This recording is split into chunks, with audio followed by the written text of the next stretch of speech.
एक शहर जहाँ लोग अपनी जिंदगी में मगन रहते हैं और इसी बीच एंट्री होती है इस आदमी की। लेकिन किसी को नहीं पता इस मुस्कुराहट के पीछे मौत का मंजर छुपा है। ये शख्स जो दिखने में आम था, लेकिन इसके कांड ऐसे थे जो कभी भुलाए नहीं जा सके। लेकिन ये इंसान बाद में कैसे एक साइको किलर बन गया जिसके नाम से लोग आज भी कांपते हैं। ये कैंडी देने वाला एक कैंडी मैन था या एक killer?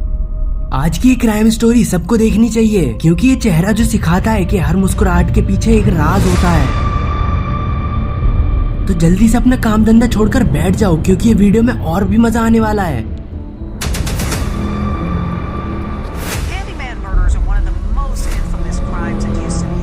Who was unjustly convicted of killing an East Texas woman back in 1977.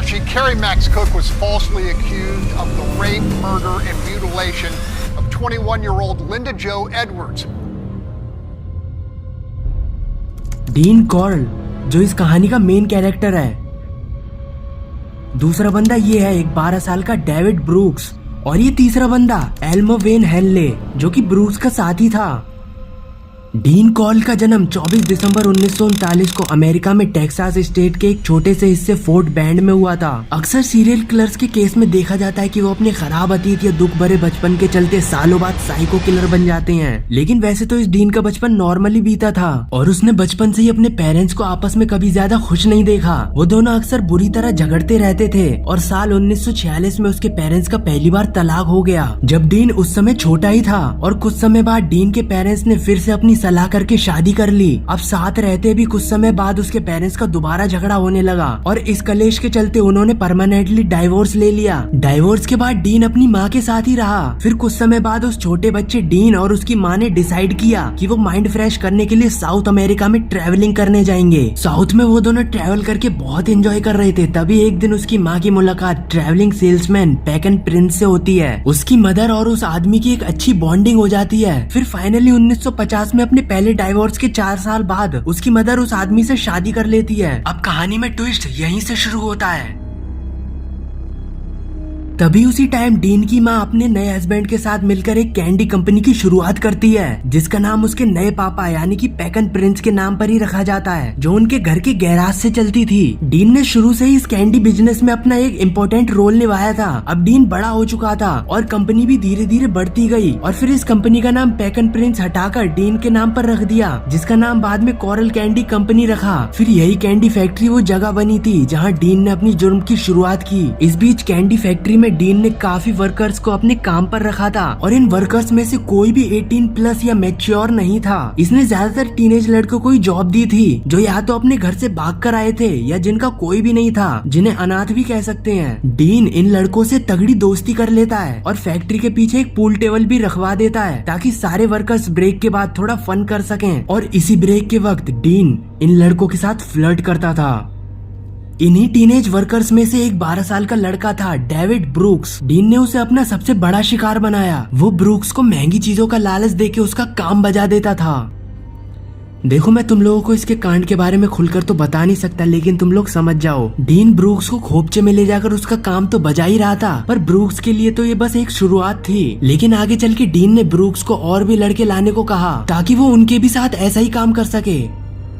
अब साल था 1970 और सितंबर के महीने में डीन ने अपना पहला मर्डर किया। तब तक डीन की माँ अपने तीसरे पति को भी तलाक दे चुकी थी। लगता है ये पूरी फैमिली सनकी थी। इसकी माँ भी नहीं मान रही थी और ये भी कांड करे ही जा रहा था। और उसकी माँ बाद में कोलोराडो शिफ्ट हो गई, लेकिन डीन हॉस्टन में ही रहा और इलेक्ट्रिशियन की नौकरी करने लगा। वो अपना घर अक्सर 1 से 2 हफ्ते के अंदर बदल देता था ताकि उसकी पोल न खुल जाए। फिर उसने अपना पहला कत्ल एक 18 साल के लड़के जेफरी कॉनन का किया था। इसके बाद डीन ने ब्रूक्स को भी अपने साथ मिलाया और कहा कि अगर ब्रूक्स और लड़के फांस कर लाएगा तो वो उसे $200 इनाम में देगा। ब्रूक्स ने उन पैसों के लालच में आकर डीन के काम में अपना साथ देने लगा। एक बात मैं आपको बता दूं कि ब्रूक्स सिर्फ पैसों के लिए ही काम कर रहा था। फिर एक दिन डीन उन लड़कों को अपने बेड में बांधकर उनका काम बजा रहा होता है।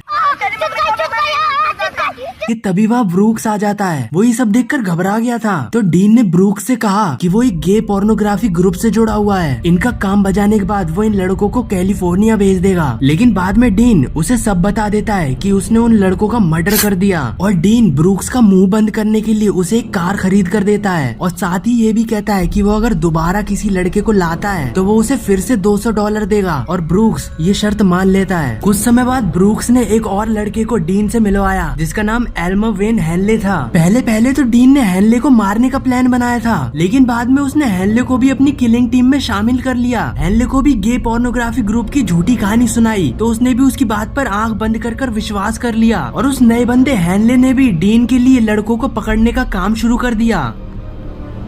अब ब्रूक्स को एक साथी मिल गया था। हेनले और ब्रूक्स नए नए लड़कों से दोस्ती करते, उन्हें नशा देकर अपनी वैन में बिठाकर डीन के घर ले जाते थे, जो ज्यादातर 13 से 20 साल के लड़के होते थे। डीन कॉर्ल उन लड़कों का पहले अच्छे से काम बजा देता, फिर उन्हें मार देता था।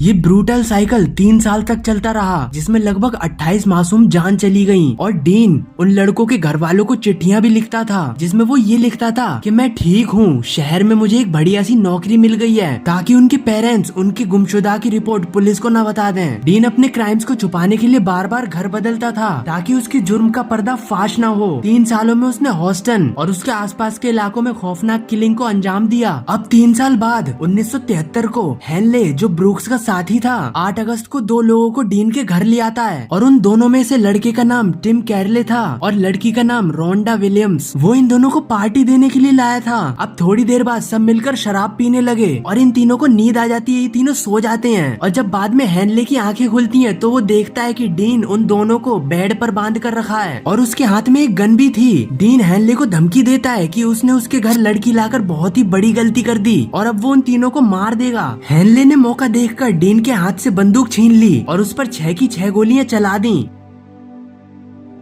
डीन कॉर्ल की वहीं पर मौत हो गई। डीन कॉर्ल के जुर्म का पर्दा जब हटा तो हेनले ने पुलिस को सारी कहानी जाकर बता दी। पुलिस ने इन्वेस्टिगेशन के दौरान डीन के घर से लगभग 28 लाशें ढूंढी, जो कि उसके डार्क और ब्रूटल क्राइम्स के सबूत थी। हेनले और ब्रूक्स दोनों अरेस्ट किए गए। हेनले को सजाए कैद मिली। फिलहाल हेनले जेल में है और उसे इस क्राइम के लिए टॉर्चर किया गया था। इसी के लिए 2025 में उसे रिहा करने के चांसेस हैं, जब तक वो 69 साल का हो चुका होगा। ब्रूक्स, जो डीन का पहला विक्टिम था, उसकी 2020 में जेल में कोरोना से मौत हो गई। दोस्तों, अगर आप लोग यहाँ तक आई गए हो तो सब्सक्राइब भी कर लेना और इस वीडियो को ज्यादा से ज्यादा शेयर करना अपने फैमिली, रिलेटिव्स और फ्रेंड्स के साथ। जाते जाते इसे लाइक और कमेंट भी करना। तो मिलते हैं नेक्स्ट वीडियो में।